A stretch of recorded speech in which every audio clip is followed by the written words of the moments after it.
Makanya Nabi SAW mengatakan kullu ummati mu'afan illal mujahirun. Semua umatku dimaafkan kecuali orang yang terang-terangan bermaksiat kepada aku. Nah, itu contoh-contoh bagaimana kita disuruh menanamkan perasaan malu, baik kepada diri sendiri atau kepada orang lain. Contoh kepada orang tua.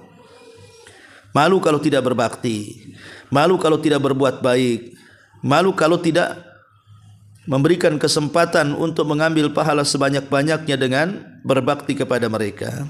Atau mungkin malu kepada ulama, pada ustadz dan begitu seterusnya, sehingga menjadi orang yang beradab.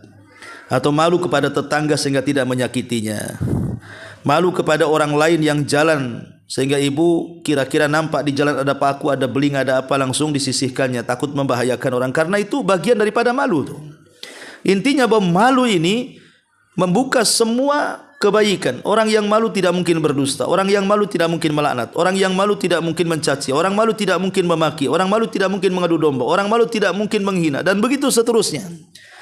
Nanti banyak maksiat yang akan berhenti dengan perasaan malu ini. Tapi sebaiknya kalau orang tidak punya rasa malu, pasti akan banyak dosa yang dilakukannya. Riba enggak masalah, judi tidak ada masalah, zina enggak ada masalah. Semua dianggap tidak masalah. Walaupun jelas-jelas maksiat kepada Allah, itu karena perasaan malu yang hilang pada dirinya sehingga membuka pintu kemaksiatan di hadapannya.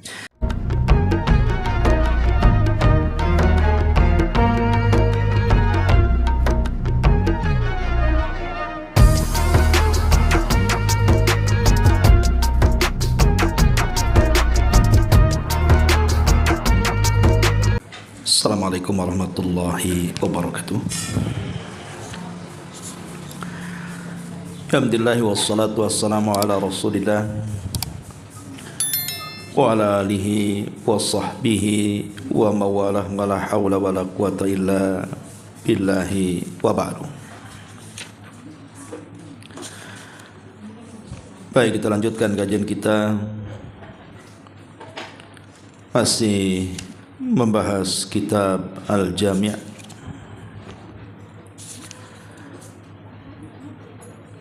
di mana kita masuk pada hadis ke-7 ya, kalau tidak salah. Hadis ke-6. Baik,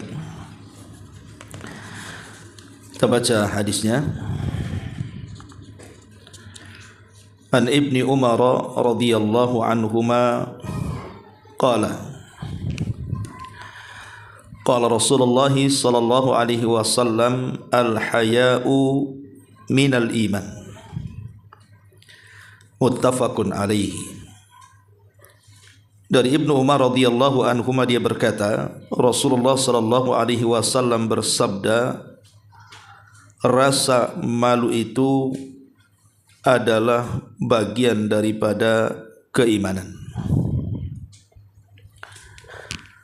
Kemudian hadis yang ke-7, karena masih satu pembahasan. Wa an Abi Mas'udin radhiyallahu anhu qala qala Rasulullah sallallahu alaihi wasallam inna mimma adrakan nasu min kalamin nubuwatil ula idza lam tastahi fasna' ma syi'ta, akhrajahu al-Bukhari.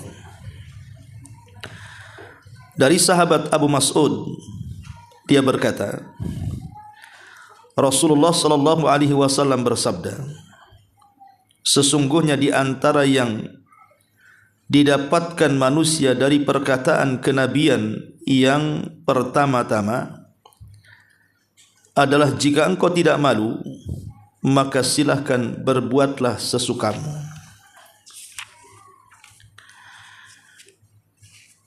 Ma'asyiral muslimat yang dimuliakan Allah Subhanahu wa taala. Dua hadis ini menjelaskan kepada kita tentang akhlak yang merupakan wasiat seluruh para nabi. Dan akhlak itu disebut dengan al-haya, perasaan malu. Dan perasaan malu itu bagian daripada iman. Sebab kalau seandainya seseorang itu memiliki perasaan malu, maka bisa menggerakkan seluruh badannya untuk mencegat dari perkara maksiat. Jadi akhlak malu ini walaupun hanya satu, tapi bisa banyak mencegat kemaksiatan yang kita akan lakukan. Makanya wajar kalau Nabi SAW mengatakan al-haya'u la ya'ti illa bi khairin. Perasaan malu itu tidak mungkin mendatangkan kecuali kebaikan. Baik, ma'asyiral muslimat yang dimuliakan Allah Subhanahu wa taala. Sebelum kita terangkan hadis ini, baik kita akan jelaskan tentang fadilah atau keutamaan akhlak ini dulu. Pertama, al-haya'u miftahu kulli khairin. Ingat bahwa perasaan malu ini adalah kunci untuk membuka setiap kebaikan. Rumah kalau tidak ada pintunya, tentu sesuka hati manusia akan mudah masuk ke dalamnya. Tapi ketika ada pintunya, tentu orang berpikir untuk masuk karena harus membuka pintunya. Tapi pintu juga ada kuncinya. Tidak bisa dibuka tanpa membawa kuncinya. Maka akhlak malu adalah kunci untuk membuka pintu rumah.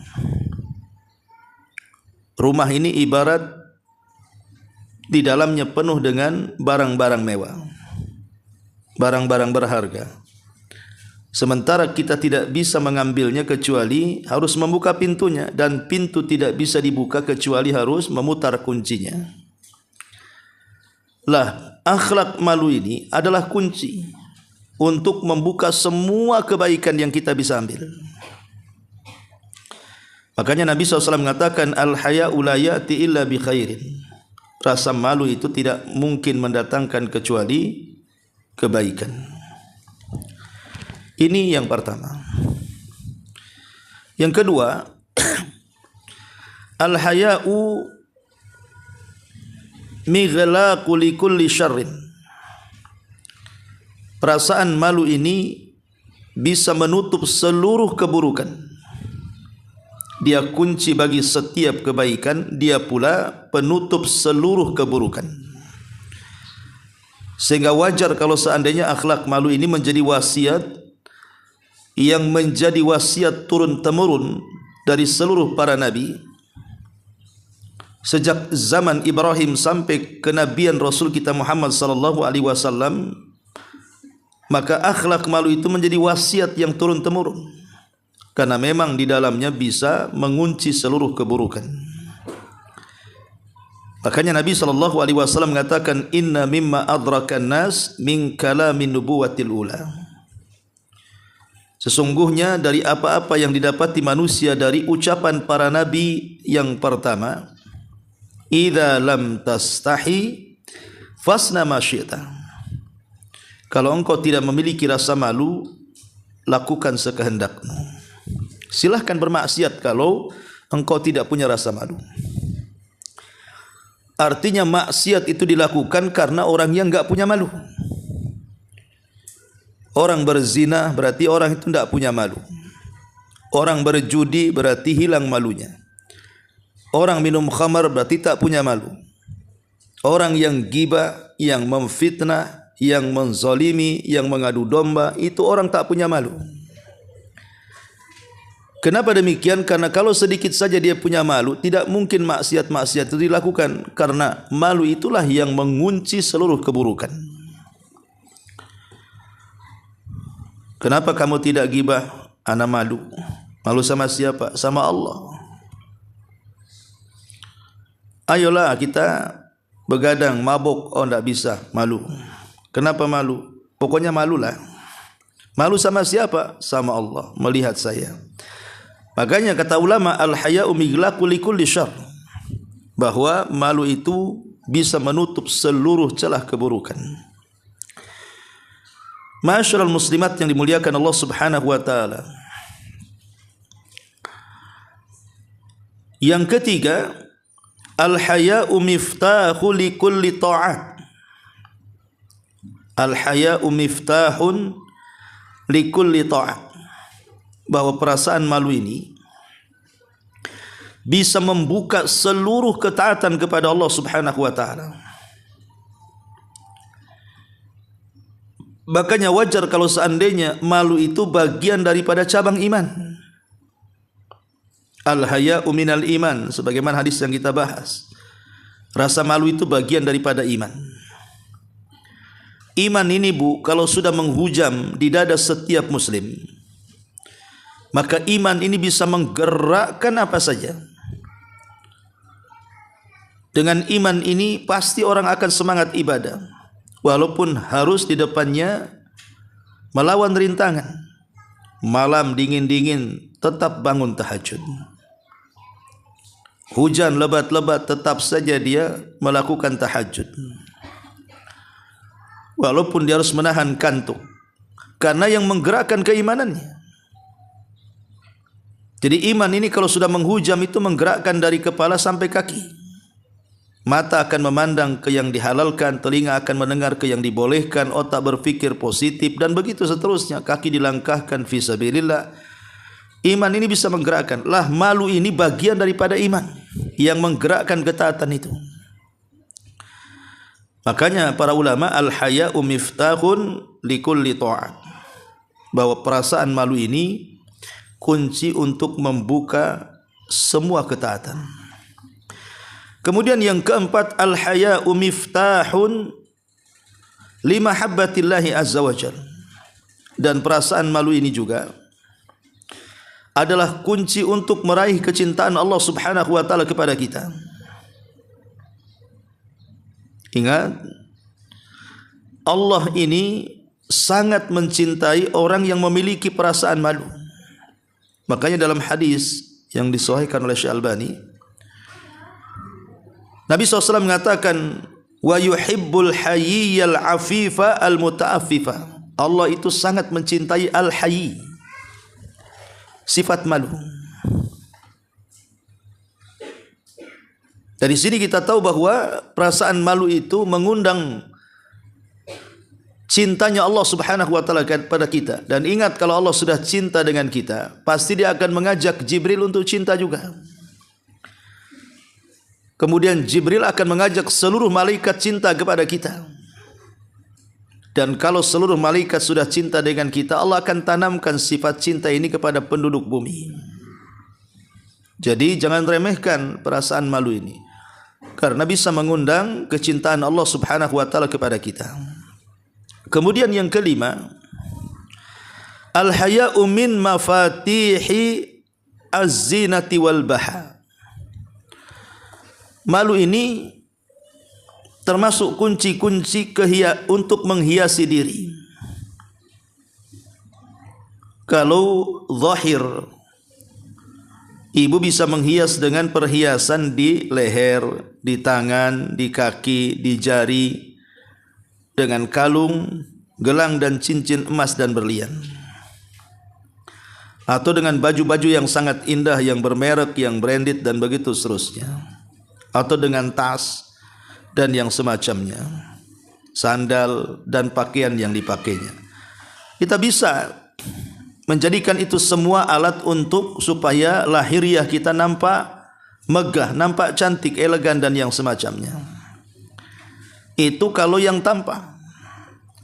Tapi yang tersembunyi itu yang bisa menjadikan badan kita ini semakin bersinar, semakin indah dan cantik, adalah perasaan malu yang ditanamkan pada hati.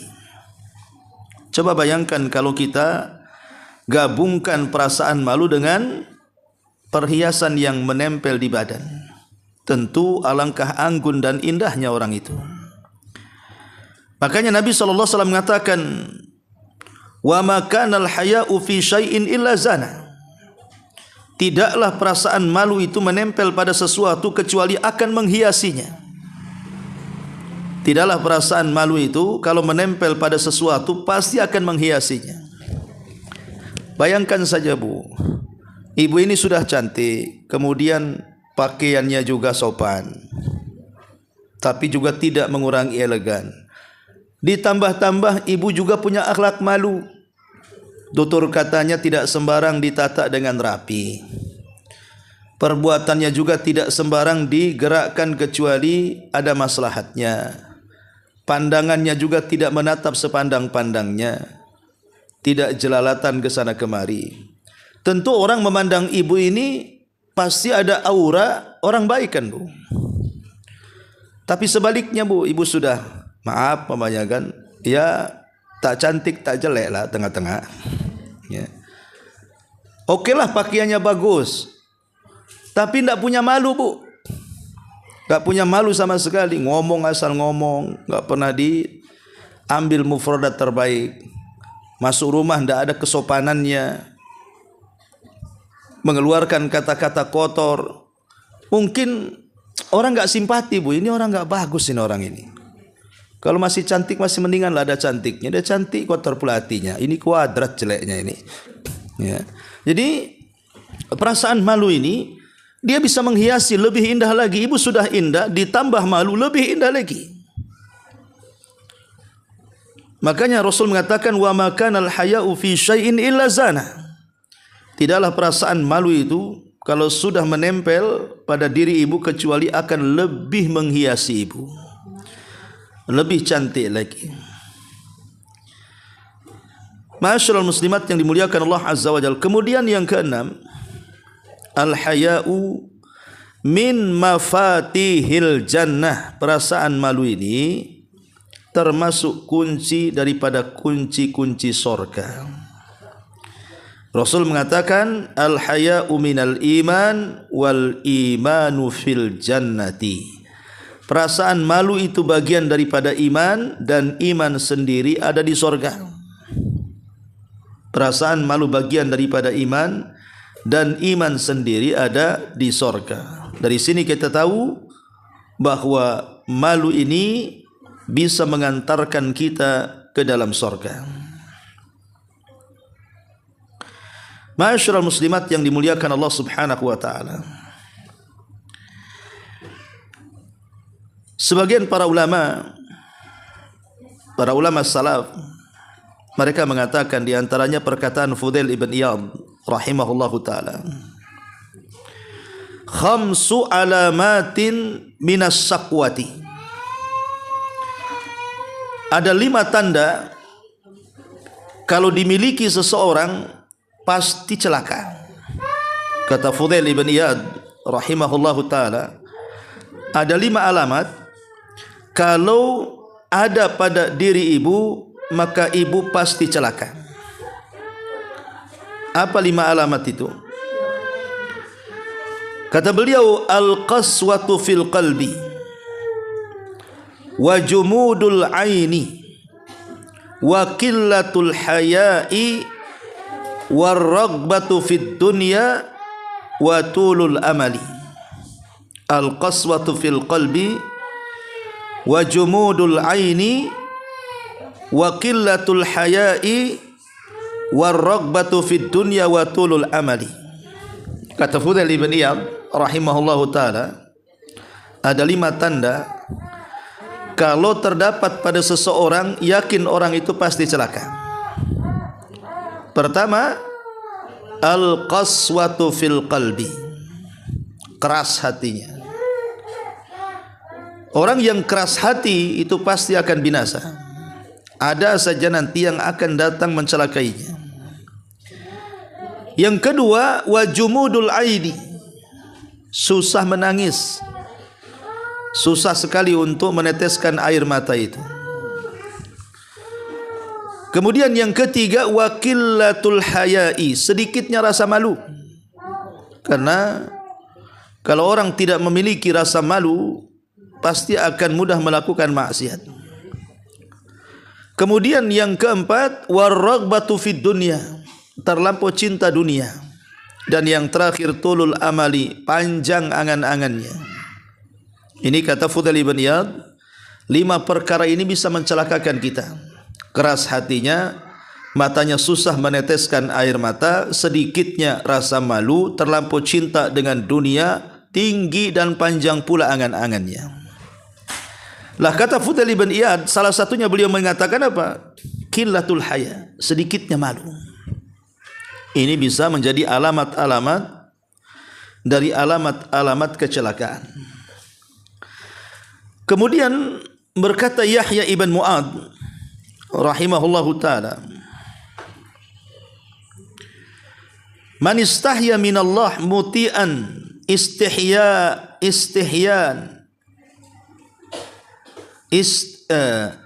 man istahya minallahi muti'an istahyallahu minhu wa huwa mudhnib. Barang siapa yang ia memiliki perasaan malu dari Allah Subhanahu wa taala karena sebuah ketaatan, maka Allah Subhanahu wa taala juga malu dari dia saat dia melakukan kemaksiatan. Orang tidak mau melaksanakan ketaatan kepada Allah Subhanahu wa taala, malu melaksanakan ketaatan, tak mau solat, kenapa malu? Tak mau puasa, kenapa malu? Jadi orang yang malu dari Allah karena sebuah ketaatan, maka Allah juga malu saat dia melakukan kemaksiatan. Ma'asyiral muslimat yang dimuliakan Allah Subhanahu wa taala, maka dari sini kita tahu bahwa perasaan malu ini adalah sangat luar biasa. Makanya lihat kenapa Utsman ibn Affan radhiyallahu an sangat dicintai Nabi. Karena Utsman ini salah satu keunggulannya adalah dia memiliki rasa malu. Makanya Nabi SAW saat sedang melonjorkan kakinya, betisnya nampak. Abu Bakar masuk, Rasul tidak menutup betisnya. Umar masuk, Rasul tidak menutup betisnya. Utsman masuk, ditutup pula betisnya. Jadi dikatakan oleh Aisyah radhiyallahu anha, wahai suamiku, wahai Nabi Allah, wahai Rasulullah, kenapa ketika Abu Bakar masuk tersingkap betismu kau tak tutup? Umar masuk tersingkap betismu kau tak tutup? Utsman masuk kau tutup pula betismu. Ada apa dengan Utsman Ibn Affan radhiyallahu an? Maka Rasul sallallahu alaihi wasallam mengatakan, afala astahi mimma yastahi minhul malaika. Kenapa aku tidak malu kepada Utsman yang para malaikat saja merasa malu dengan Utsman? Malaikat saja merasa malu dengan Utsman. Kenapa aku tidak malu? Jadi Utsman ini luar biasa, memiliki sifat malu ini yang membuat para malaikat ikut malu, bahkan Rasul juga ikut malu. Dipuji para malaikat, dicintai Nabi sallallahu alaihi wasallam. Karena bagaimanapun akhlak malu ini kan akhlak yang sangat terpuji. Yang saya katakan tadi, dengan satu akhlak malu ini saja semua maksiat bisa ibu hindari. Dengan hilangnya satu malu ini saja semua maksiat ibu bisa lakukan. Karena dia kuncinya, kunci membuka setiap kebaikan dan kunci menutup setiap keburukan. Apalagi seorang wanita, perasaan atau akhlak malu ini harus lebih mendominasi dibandingkan laki-laki. Jadi malunya seorang wanita itu, Bu, harus lebih mendominasi akhlak ini kepada ibu dibandingkan laki-laki. Makanya kenapa dalam Islam Allah Subhanahu wa taala sampai mengatakan wala tabarrujna tabarrujal jahiliyatil ula. Janganlah seorang wanita itu bertabarruj seperti dandanan jahiliyah yang pertama. Karena orang yang bertabarruj itu tidak punya malu, Bu. Orang yang membuka aurat itu tidak punya malu. Orang yang berpenampilan memfitnah manusia itu tidak punya malu. Makanya dalam Islam sampai-sampai Allah mengatakan wa qarna fi buyutikunna. Sebaiknya wanita itu kalau tidak ada kegiatan sudah di rumah saja. Jangan tabarruj keluar rumah. Ya. Ma'asyiral muslimat yang dimuliakan Allah Azza wa Jalla, tentu yang namanya malu ini kan ada dua macam, Bu, ya. Ada perasaan malu itu yang memang sudah tertanam. tertanam sejak ibu lahir. Itu namanya perasaan malu yang disebut dengan al-fitri. Fitri artinya secara fitrah memang sudah tertanam sifat malu ini. Ya mungkin bahasanya ajaran keluarga lah. Ajaran keluarga, umpamanya seorang suami istri, istrinya tidak berani itu nengok-nengok dompet suami, umpamanya kan. Kata suaminya, kenapa kamu enggak berani nyentuh dompet saya? Ini ajaran keluarga. Ibu saya pesan begini. Ya. Yang satunya berani. Kenapa kamu berani? Ya pengen tahu aja isinya katanya. Jadi ada yang sifatnya fitri, memang dia enggak berani. Tetapi ada juga yang harus dipelajari. Tidak bisa kemudian perasaan malu itu tertanam sendiri. Harus dipelajari. Seperti dengan cara usaha untuk memperbanyak ibadah. Seperti solat bisa mencegah perbuatan keji dan mungkar. Atau belajar duduk di majelis ilmu, mendengarkan wejangan ceramah sehingga dengan ceramah-ceramah yang didengarkan itu meresap, kemudian berusaha untuk mengamalkan dan berusaha untuk berubah. Ya. Jadi ada memang malu itu yang memang sesuatu yang fitri, yang memang dua-duanya penting, baik yang secara fitrah sudah tertanam ataupun yang harus dipelajari. Ma'asyiral muslimat yang dimuliakan Allah Subhanahu wa taala. Contoh-contoh yang disebutkan para ulama. Pertama, minal haya'il abdi fi nafsihi. Perasaan malu yang tertanam pada diri seseorang, an yahfadha auratahu. Hendaklah seseorang menjaga auratnya, baik laki-laki ataupun perempuan. Rasul mengatakan, la yanzurur rajulu ila auratir rajuli walal mar'atu ila auratil mar'ati. Tidak boleh seseorang memandang aurat, atau tidak boleh seorang laki-laki memandang aurat laki-laki, begitu juga wanita tidak boleh memandang aurat wanita, apalagi bersilang. Laki-laki tidak boleh memandang aurat laki-laki, perempuan juga sama, apalagi laki-laki memandang aurat perempuan atau sebaliknya. Inilah ajaran Nabi SAW tentang sifat malu.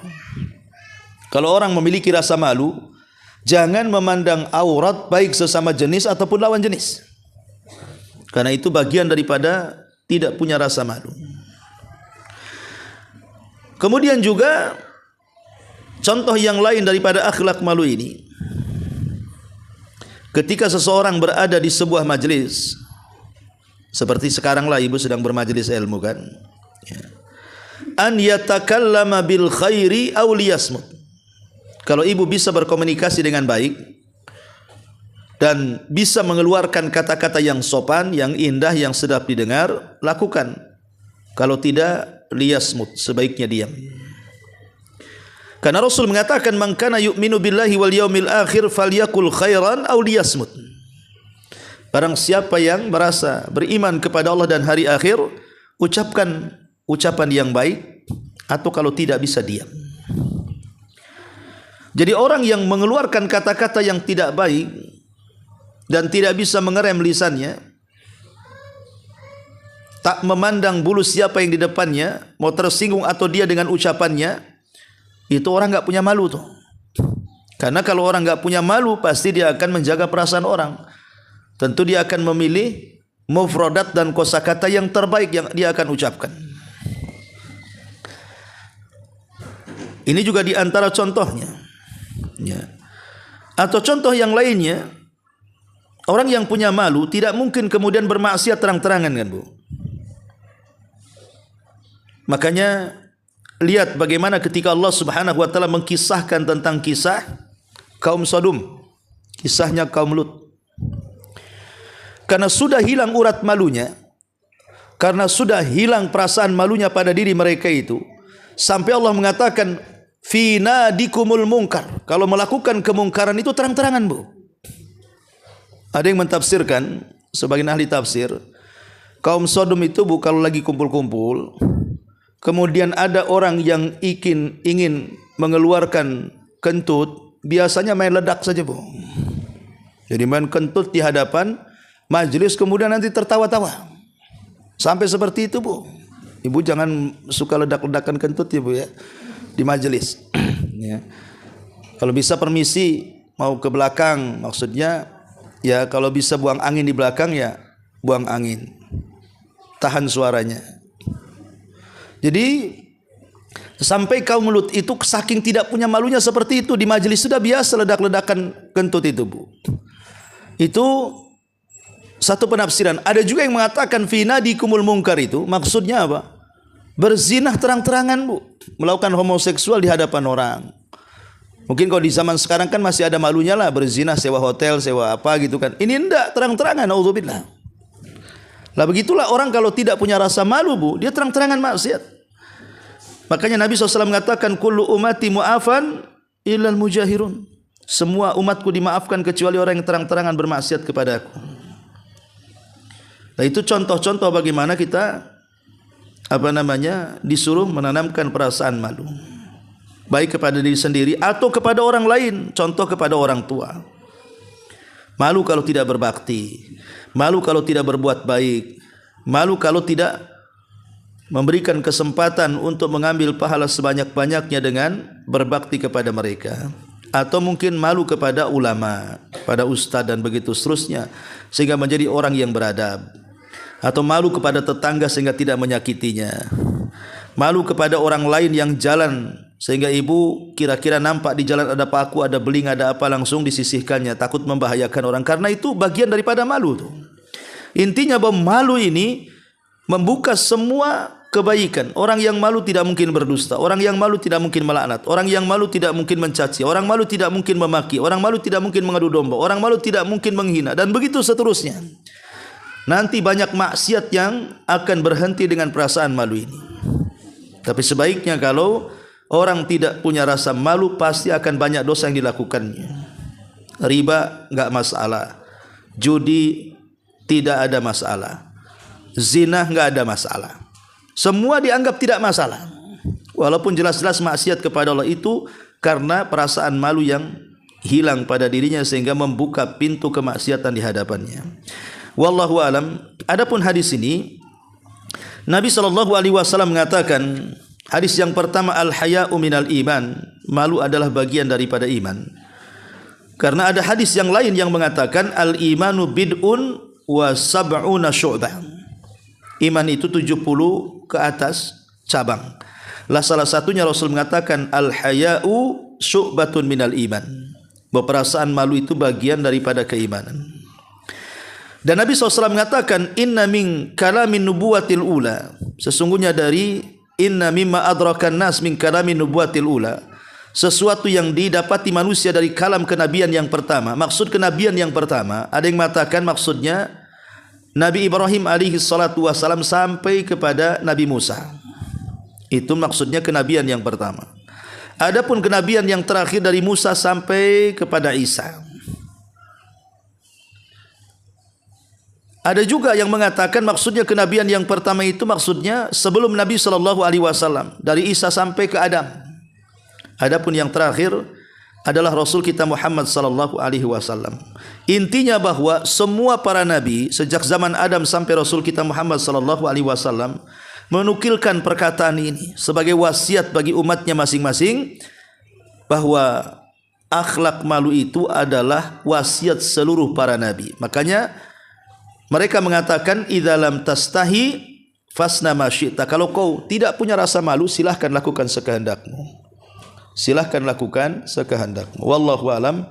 Ini di antara keterangan singkat para ulama. Baik, sampai di sini. Kalau ada yang bertanya silakan.